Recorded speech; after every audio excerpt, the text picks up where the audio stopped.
Hello students, आज हम पढ़ेंगे SN1 और SN2 अभिक्रिया के बारे में। दोनों में क्या अंतर है, दोनों अभिक्रिया किस प्रकार की होती है। तो देखिए बेटा, आप पहले यहाँ पर SN1 और SN2 में दोनों में अंतर देखिएगा और अंतर देखने के बाद आपको ये पता चलेगा कौन अधिक क्रिया तीव्रता से देता है, कौन कम तीव्रता से देता है, ये पहचानने की कोशिश कीजिएगा। सबसे पहले हम SN1, तो देखिए SN1 अभिक्रिया, तो SN1 अभिक्रिया में 4 और 5 बातें यहां से पता चलेंगे, 4-5 उसमें से आएंगे। तो SN1 अभिक्रिया ये होंगी, 2 पदों में संपन्न होती है, 2 पदों में संपन्न होती है। अब देखो, नाम पता है SN1 और आपको लगता है 2 पदों में कैसे संपन्न हो रही है।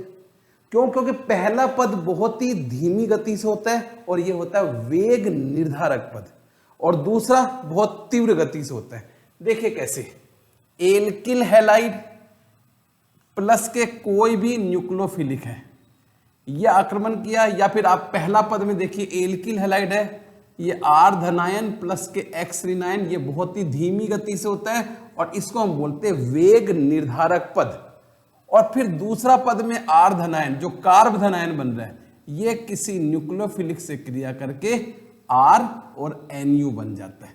तो ये धीमी और ये होता है तीव्र गति से। तो पहली बात होती है कि SN1 अभिक्रिया कितने पदों में संपन्न होगी? 2 पदों में।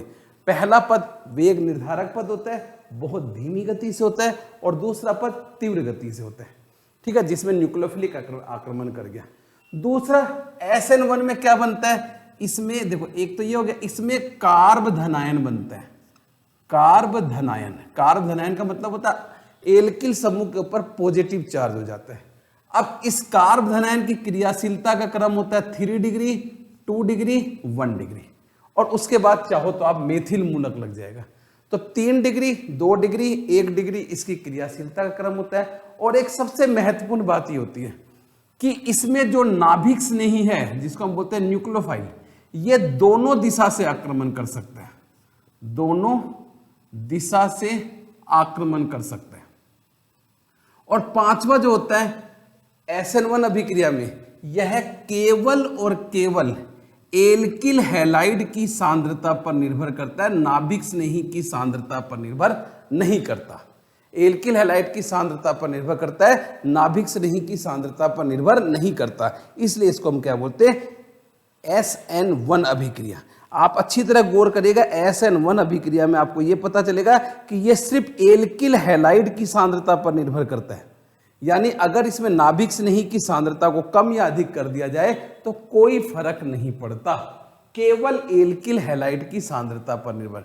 अब एक की सांद्रता पर निर्भर कर रहा है, इसलिए इसको एक आणविक नाभिक स्नेही प्रतिस्थापन अभिक्रिया कहेंगे या नाभिक स्नेही अभिक्रिया कहेंगे। तो 1, 2, 3, 4 और मुख्य 5 बात। अब SN2 अभिक्रिया देखिए, SN2, इसमें देखिए क्या क्या है।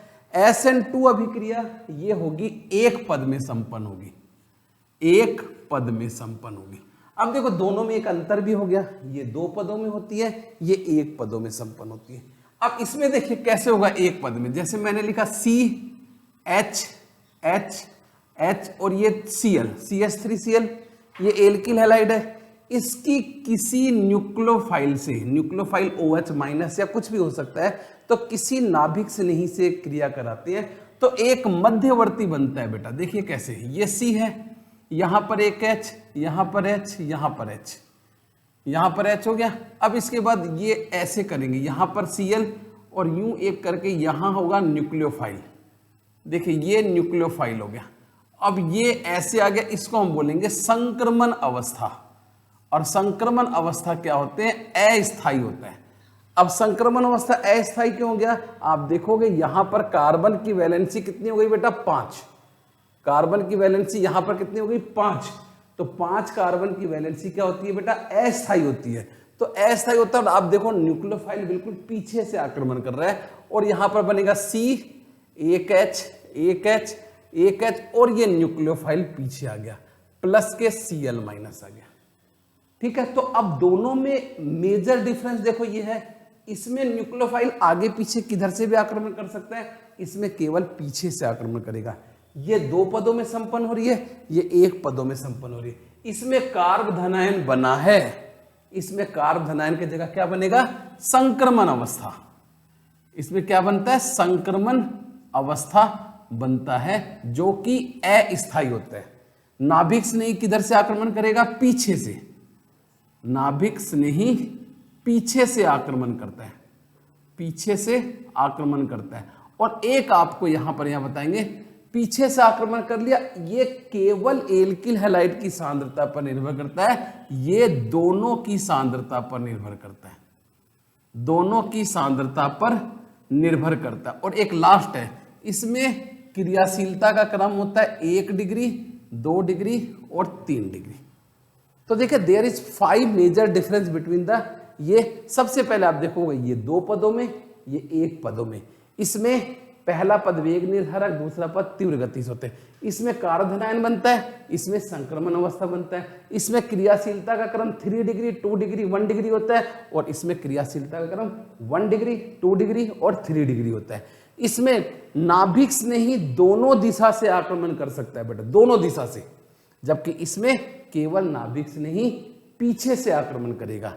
इसमें केवल एल्किल हैलाइड की सांद्रता पर निर्भर करता है, और ये दोनों की सांद्रता पर निर्भर करता है।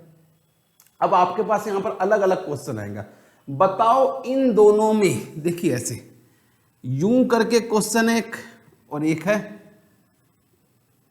यूं करके, तो यहां पर Cl है, यहां पर Cl है। अब कौन SN2 अभिक्रिया तीव्रता से देगा, या SN1 भी पूछ सकते हैं। तो अब देखिए SN2 हमें पता है, SN2 का क्रम है 1 2 3। तो अब आप बताइए, ये 3 डिग्री है और ये कितने है, 2 डिग्री है। तो बता 3 डिग्री ज्यादा देगा 2 डिग्री, तब आप बोलेंगे 2 डिग्री, यानी ये सही दे देगा। लेकिन अगर ऐसे आ गया, ये देखिए यूं करके ये 2 डिग्री है, और यहां पर ऐसे करके यूं करके 1 आ गया, तो ये 2 डिग्री है, ये 1 डिग्री है। तो SN2 अभिक्रिया कौन तीव्रता से देगा, तो 2 और 1 में तीव्रता कौन देता है, 1 डिग्री, तो ये आ जाएगा।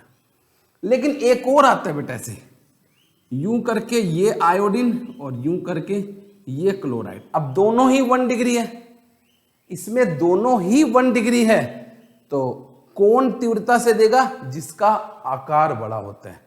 तो यहां पर देखिए आकार किसका बड़ा है बेटा, आयोडीन का। तो जिसका आकार बड़ा होता है वो तीव्रता से अभिक्रिया देता है, तो यहां पर ये तीव्रता से अभिक्रिया देगा। इसी को उल्टा कर दीजिए, इन दोनों में SN1 कौन तीव्रता से देगा, तो 1 क्या आएगा बेटा इसमें देखिए ये 3 डिग्री, ये 2 डिग्री, तो तीव्रता से कौन देगा, 3 डिग्री, तो यहां पर ये आ जाएगा। इसमें दोनों में तीव्रता से कौन देगा, इन दोनों में एक ही होता है बेटा, चाहे SN1 हो चाहे SN2 हो। आकार अगर बड़ा होगा हैलोजन का तो वो तीव्रता से अभिक्रिया देता है। इसके बाद इन दोनों में 2 डिग्री और 1 डिग्री में कौन तीव्रता से देगा, 2 डिग्री। तो ये था आपका SN1 और SN2 को तरीका पहचानने का और दोनों में अंतर। अगले वीडियो में हम रासायनिक अभिक्रिया पढ़ेंगे। Thank you.